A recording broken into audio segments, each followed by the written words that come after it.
കുത്താട്ടുകുളം തിരുമാറാടി പഞ്ചായത്തിൽ 31 കുടുംബങ്ങൾ കൂടി ലൈഫ് ഭവന പദ്ധതിയുടെ തണലിലേക്ക്. വീടുകളുടെ താക്കോൽ കൈമാറൽ മന്ത്രി എം പി രാജേഷ് നിർവഹിച്ചു. ലൈഫ് ഭവന പദ്ധതിയിലൂടെ 31 കുടുംബങ്ങൾക്ക് കൂടിയാണ് വീടൊരുങ്ങിയത്. 49 പേർ കരാർ ഒപ്പുവെച്ചതിൽ ഇതുവരെ 31 വീടുകൾ പൂർത്തിയാക്കി. 1.22 കോടി രൂപയാണ് പദ്ധതി ചെലവ്. 3 പേർക്ക് ഭൂമി വാങ്ങാനുള്ള സഹായവും നൽകി.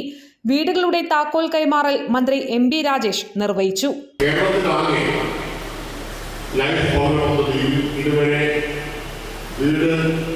പൂർത്തിയാക്കിയത് 4 ലക്ഷത്തിലധികം പേരാണ്. 1 ലക്ഷത്തിലധികം പേർ ഇതിന് നിർമ്മാണം നടത്തിക്കൊണ്ടിരിക്കുന്നു. അപ്പോൾ ഏതാണ്ട് 5.25 ലക്ഷത്തോളം പേർക്ക് ലൈഫ് ഭവന പദ്ധതിയിൽ കേരളത്തിൽ വീട് കൊടുത്തു.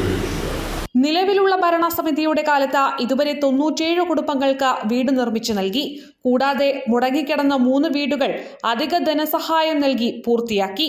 പട്ടികയിലുള്ള എല്ലാ ഗുണഭോക്താക്കൾക്കും സുരക്ഷിത ഭവനം ഒരുക്കുമെന്ന് പഞ്ചായത്ത് അധികൃതർ പറഞ്ഞു. വീടുകളുടെ താക്കോൽ കൈമാറലിനൊപ്പം ഹരിതകർമ്മസേന യൂസർ ഫീ ശേഖരണം 100% പൂർത്തിയാക്കിയതിന്റെ പ്രഖ്യാപനവും മന്ത്രി നടത്തി. ചടങ്ങിൽ അനൂപ് ജേക്കബ് MLA അധ്യക്ഷനായി. കൈരളി ന്യൂസ്, കൊച്ചി.